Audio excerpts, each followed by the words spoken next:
السلام علیکم ناظرین، آج میں پڑھ رہا ہوں کہ رسول اکرم صلی اللہ علیہ وسلم پر وحی کب اور کیسے آتی ہے، اس کا دوسرا باب۔ ہم سے بیان کیا موسیٰ بن اسماعیل نے کہا، ہم سے بیان کیا ابو عوان نے کہا، ہم سے بیان کیا موسیٰ بن ابی عائشہ نے کہا، ہم سے بیان کیا سعید بن جبیر نے، انہوں نے سنا ابن عباس سے اس آیات کی تفسیر میں اے پیغمبر جلدی سے وحی کو یاد کر لینے کے لیے اپنی زبان کو نہ ہلایا کر۔ ابن عباس نے کہا، حضرت صلی اللہ علیہ وسلم پر قرآن اترنے سے سختی ہوتی تھی اور آپ اکثر اپنے ہونٹوں ہلاتے تھے یاد کرنے کے لیے۔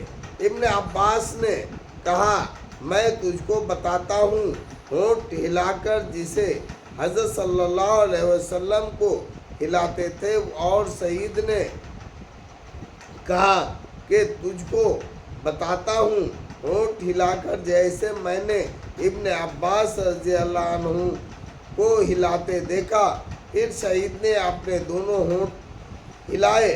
ابن عباس نے کہا، تب اللہ تعالیٰ نے یہ آیات اتاری، وحی کو یاد کرنے کے لیے اپنی زبان نہ ہلایا کر، قرآن کا تجھ کو یاد کرنا دنیا اور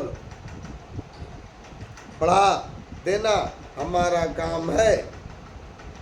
تجھ کو یاد کرا دینا اور پڑھا دینا ہمارا کام ہے۔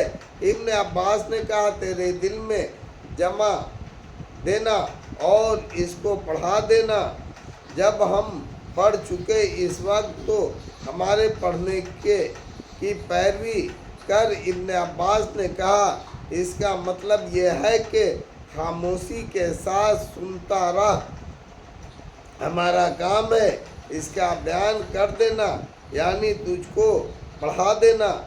پھر ان آیتوں کے اترنے کے بعد حضرت صلی اللہ علیہ وسلم ایسا کرتے، جب جبرائیل آپ کے پاس آ کر قرآن سناتے تو آپ سنتے رہتے، جب وہ چلے جاتے تو حضرت صلی اللہ علیہ وسلم اسی طرح قرآن پڑھ دیتے جیسے حضرت جبرائیل علیہ السلام نے پڑھا تھا۔ ہم سے بیان کیا عیدان نے کہا، ہم کو خبر دی عبداللہ بن مبارک نے کہا، ہم کو خبر دی یونس نے، انہوں نے زہری سے دوسری سند، اور ہم سے بشر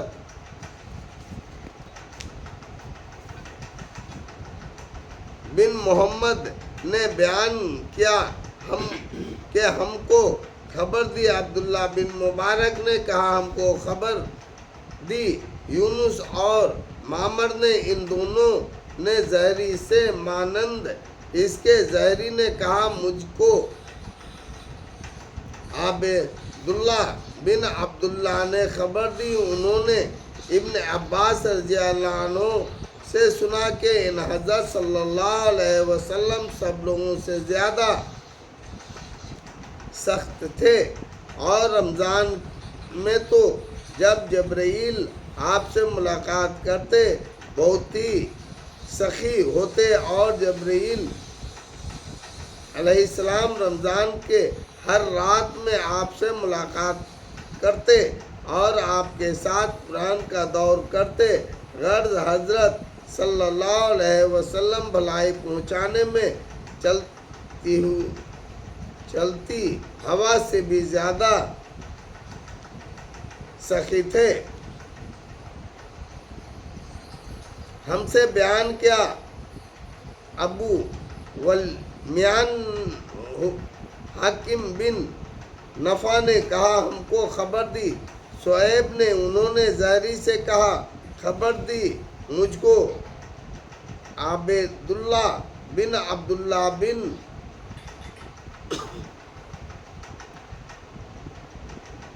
عتیہ بن مسعود نے ان سے عبداللہ بن عباس نے بیان کیا، ان سے ابو سفیان حضرت حرب نے کہا کہ ہرقل نے ان کو قریش کے اور کئی سواروں کے ساتھ بلا بھیجا، اور یہ قریش کے لوگ اس وقت شام کے ملک میں سوداگری کے لیے گئے تھے۔ یہ وہ زمانہ تھا جس میں حضرت صلی اللہ علیہ وسلم نے ابو سفیان اور قریش کے کافروں کو ایک مدت دی تھی۔ غرض یہ لوگ اس کے پاس پہنچے جب ہرقل اور اس کے ساتھی اہلیہ میں تھے۔ ہرقل نے ان کو اپنے دربار میں بلایا اور اس کے گرد گرد روم کے رئیس بیٹھے تھے، ارد گرد ان کے روم کے رئیس بیٹھے تھے۔ پھر ان کو بلایا اور اپنے ترجمان کو بھی بلا لیا۔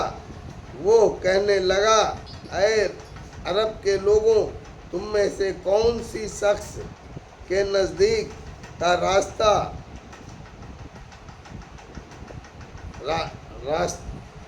رازدار ہے جو اپنے تعین پیغمبر کہتا ہے؟ ابو سفیان نے کہا، میں اس شخص کا قریبی رشتہ دار ہوں۔ تب ہرقل نے کہا، اچھا، اس کو میرے پاس لاؤ اور اس کے ساتھیوں کو بھی نزدیک رکھو۔ اس کے پیٹھ پر پھر اپنے ماترجم سے کہنے لگا، ان لوگوں سے کہہ، میں اس سے کچھ حال پوچھتا ہوں، اگر یہ مجھ کو جھوٹ بولے تو تم کہہ دینا جھوٹا ہے۔ ابو سفیان نے کہا، قسم خدا کی اگر مجھ کو یہ شرم نہ ہوتی کہ یہ لوگ مجھ کو جھوٹا کہیں گے تو میں آپ کے باپ میں جھوٹ کہہ دیتا۔ خیر، پہلی بات جو اس نے مجھ سے پوچھی وہ یہ تھی کہ اس شخص کا تم میں خاندان کیسا ہے؟ میں نے کہا کہ اس کا خاندان تو بہت ہم میں بڑا ہے۔ کہنے لگا کہ اچھا، پھر یہ بات کہہ، اس سے پہلے تم لوگ میں سے کس نے کہی تھی؟ میں نے کہا، نہیں۔ کہنے لگا، اچھا، اس کے بزرگوں میں کوئی بادشاہ گزرا ہے؟ میں نے کہا، نہیں۔ کہنے لگا، اچھا، بڑے آدمی اس کی پیروی کر رہے ہیں یا غریب لوگ ہیں؟ میں نے کہا، نہیں، غریب لوگ۔ کہنے لگا، اس کے تابع دار لوگ روز بروز بڑھتے جاتے ہیں یا گھٹتے جاتے ہیں؟ میں نے کہا، نہیں، بڑھتے جاتے ہیں۔ کہنے لگا، اچھا، پھر کوئی ان میں سے ایمان لا کر اس دین کو برا سمجھ کر پھر جاتا ہے؟ میں نے کہا، نہیں۔ کہنے لگا، یہ بات جو اس نے کہی اس سے پہلے کبھی تم نے اس کو جھوٹ بولتے دیکھا؟ میں نے کہا، نہیں۔ کہنے لگا، اچھا، وہ عہد شکنی کرتا ہے؟ میں نے کہا، نہیں۔ اب ہم سے اس سے ایک مدت سے ٹھہری ہے، معلوم نہیں اس میں وہ کیا کرتا ہے۔ ابو سفیان نے کہا، مجھ کو اور کوئی بات اس میں شریک کرنے کا موقع نہیں ملا اس بات کے۔ کہنے لگا، اچھا، تم اس سے کبھی لڑے؟ میں نے کہا، ہاں۔ کہنے لگا، پھر تمہاری اس کی لڑائی کیسے ہوتی ہے؟ میں نے کہا، ہم میں اس میں لڑائی ڈولوں کی طرح ہے، وہ ہمارا نقصان کرتا، ہم اس کا نقصان کرتے ہیں۔ کہنے لگا اچھا وہ تم کو کیا حکم کرتا ہے؟ ہم نے کہا وہ یہ کہتا ہے کہ بس اکیلے اللہ ہی کو پوجو اور اس کے ساتھ کسی چیز کو شریک نہ بناؤ، اور اپنے باپ دادا کی باتیں چھوڑ دو اور ہم کو نماز پڑھنے، سچ بولنے سے بچنے اور ناتا جوڑنے کا حکم دیتا ہے۔ تب ہرقل نے مترجم سے کہا، اس شخص سے کہہ میں نے تجھ سے اس کا خاندان پوچھا تو نے ہم کہا وہ ہم میں اعلیٰ خاندان ہے، اور پیغمبر اپنی قوم میں اعلیٰ خاندان ہی بھیجے جاتے ہیں۔ اور میں نے تجھ سے پوچھا یہ بات تم لوگ میں اس سے پہلے کسی نے کہی تھی تو نے کہا نہیں۔ اس سے میرا مطلب یہ تھا کہ اگر اس سے پہلے دوسرے کسی نے یہ بات کی ہوتی تب میں یہ کہتا یہ شخص اگلی بات کی پیروی کرتا ہے۔ اور میں نے تجھ سے پوچھا اس کے بزرگوں میں کوئی بادشاہ گزرا ہے؟ تو نے کہا نہیں۔ اس میں میرا مطلب یہ تھا کہ اگر اس کے بزرگوں میں کوئی بادشاہ گزرا ہے تو میں یہ سمجھ لوں کہ وہ شخص وہ پیغمبر کا بہانہ کر کے اپنے باپ کی بادشاہت لینا چاہتا ہے۔ اور میں نے تجھ سے یہ پوچھا کہ اس بات کے کہنے سے پہلے تم نے کبھی اس کو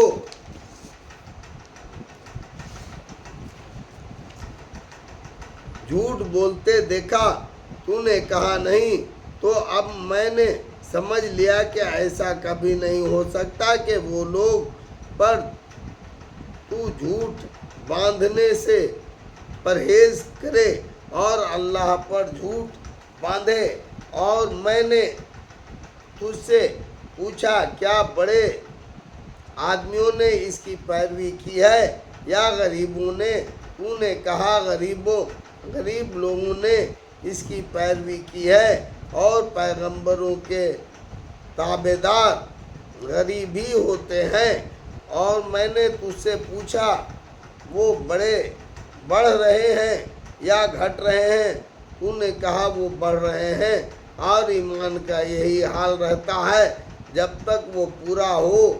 اور میں نے تجھ سے پوچھا کوئی اس کے دین میں آ کر پھرا اس کو برا سمجھ کر اس سے پھر جاتا ہے؟ تو نے کہا نہیں۔ اور ایمان کا یہی حال ہے جب اس کی خوشی دل میں سما جاتی ہے تو پھر نہیں نکلتی۔ اور میں نے تجھ سے پوچھا وہ عہد شکنی کرتا ہے؟ تو نے کہا نہیں۔ اور پیغمبر ایسے ہی ہوتے ہیں، وہ عہد نہیں توڑتے۔ اور میں نے تجھ سے پوچھا وہ تم کو کیا حکم دیتا ہے؟ تو نے کہا وہ تم کو یہ حکم دیتا ہے کہ اللہ کو پوجو اور اس کے ساتھ کسی کو شریک نہ بناؤ، اور بت پرستی سے تم کو منع کرتا ہے، اور نماز اور سچائی کا اور حرام کاری سے بچے رہنے کا حکم دیتا ہے۔ پھر جو تو نے کہتا ہے اگر سچ ہے تو وہ ان قریب اس جگہ کا مالک ہو جائے گا جہاں میرے یہ دونوں پاؤں ہیں، یعنی شام کے ملک کا۔ اور میں یہ جانتا تھا کہ یہ پیغمبر آنے والا ہے، لیکن میں نہیں سمجھتا تھا کہ وہ تم میں سے ہوگا۔ پھر اگر میں جانوں کہ میں اس تک پہنچ جاؤں گا تو اس سے ملنے کی ضرور کوشش کروں گا، اور اگر میں اس کے پاس ہوتا تو اس کے پاؤں دھوتا۔ پھر حضرت صلی اللہ علیہ وسلم کا خط منگوایا جو آپ نے دہیہ قلبی کو دے کر بصرہ کے حاکم کو بھیجا تھا۔ اس نے وہ خط ہرقل کو بھیج دیا تھا۔ ہرقل نے اس کو پڑھا۔ اس میں یہ لکھا تھا کہ شروع اللہ کے نام سے جو بہت مہربان ہے، رحم والا ہے۔ محمد اللہ کے بندے اور اس کے رسول ہیں۔ ایک طرف سے ہرقل روم کے رئیس کے معلوم ہو جو سیدھے راستے پر چلے، اس کو سلام۔ اس کے بعد میں نے تجھ کو سلام کے کلمے لا الہ الا اللہ محمد رسول اللہ کی طرف بلاتا ہوں، مسلمان ہو جا، تو بچا رہے گا، اللہ تجھ کو دوسرا ثواب دے دے گا۔ پھر اگر تو یہ بات نہ مانے تو تیری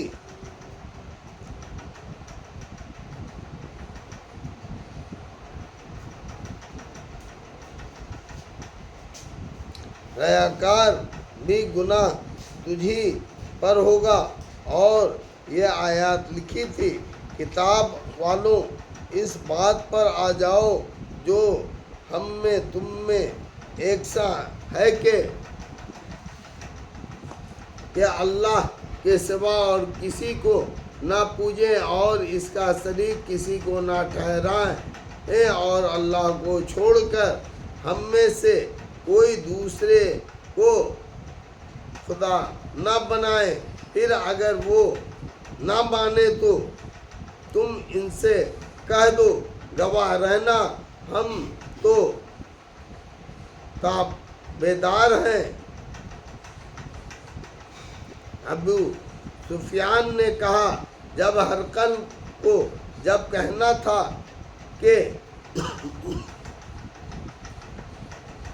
چکا اور خط پڑھ چکا تو اس کے پاس بہت شور مچا اور آوازیں بلند ہوئیں اور ہم باہر نکال دیے گئے۔ میں نے اپنے ساتھیوں سے کہا، جب ہم باہر نکالے گئے، ابو قبصہ کے بیٹے کا تو بڑا درجہ ہو گیا، اس سے رومیوں کا بادشاہ ڈرتا ہے۔ مجھ کو برابر یقین رہا کہ حضرت صلی اللہ علیہ وسلم غلبہ ہوں گے، یہاں تک کہ اللہ نے تجھ کو مسلمان کر دیا۔ ابن ناطور جو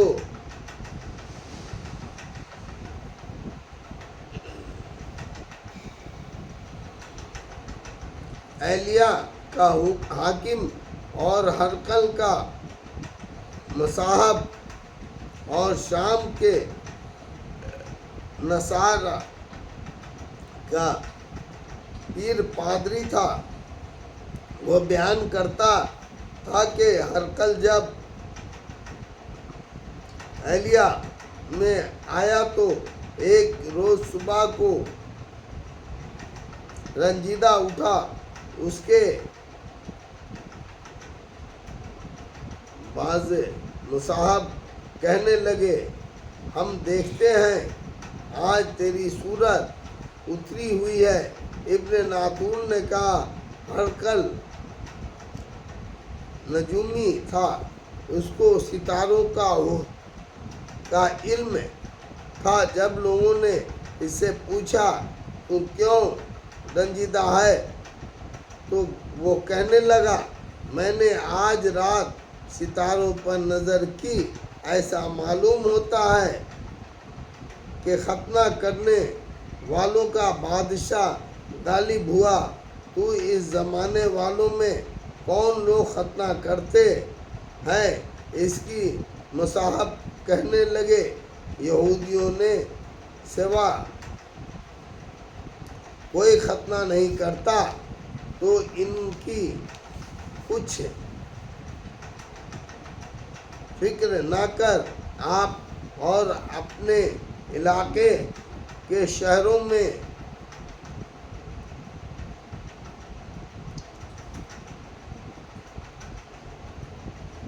وہاں کے حاکموں کو لکھ بھیجا، جتنے یہودی وہاں ہوں ان کو مار ڈالیں۔ وہ لوگ یہ باتیں کر رہے تھے، اتنے میں ہرقل کے سامنے ایک شخص کو لائے جس کو غسان کے بادشاہ حارث بن ابی سمر نے بھیجوایا تھا، اور حضرت صلی اللہ علیہ وسلم کا حال بیان کرتا تھا۔ جب ہرقل نے سب خبر اس کی سن لی تو اپنے لوگوں سے کہنے لگا، ذرا جا کر اس شخص کو دیکھو، اس کا ختنہ ہوا ہے۔ انہوں نے اس کو دیکھا اور جا کر ہرقل سے بیان کیا کہ اس کا ختنہ ہوا ہے، اور ہرقل نے اس شخص سے پوچھا کہ عرب ختنہ کرتے ہیں؟ اس نے کہا، ہاں ختنہ کرتے ہیں۔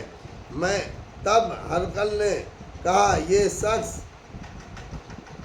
اس امت میں کے بادشاہ ہیں جو غالب ہوئے ہیں۔ پھر ہرقل نے اپنے ایک دوست کو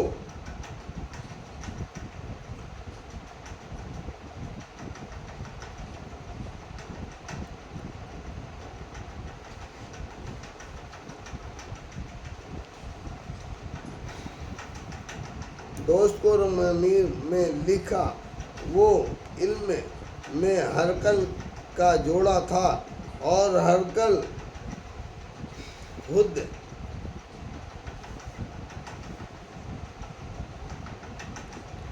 حمص کو گیا، ابھی حمص سے نہیں نکلا تھا کہ اس کے دوست کا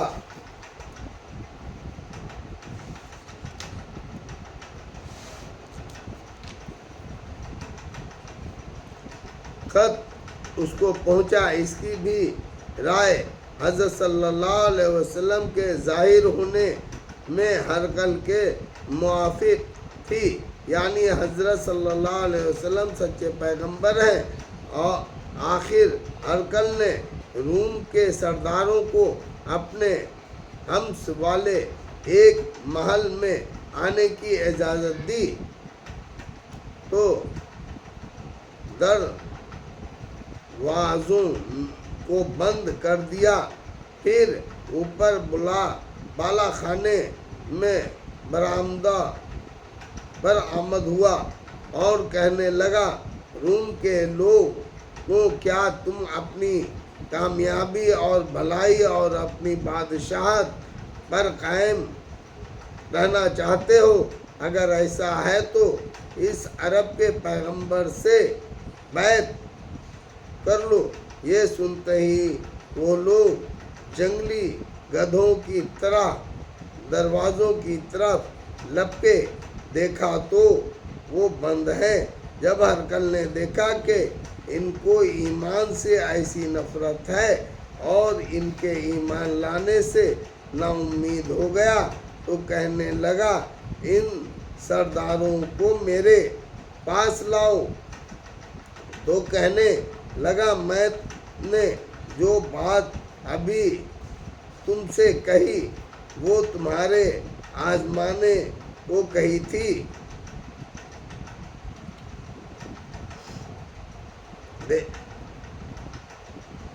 دیکھو تم اپنے دین میں کیسے مضبوط ہو۔ اب میں وہ دیکھ چکا۔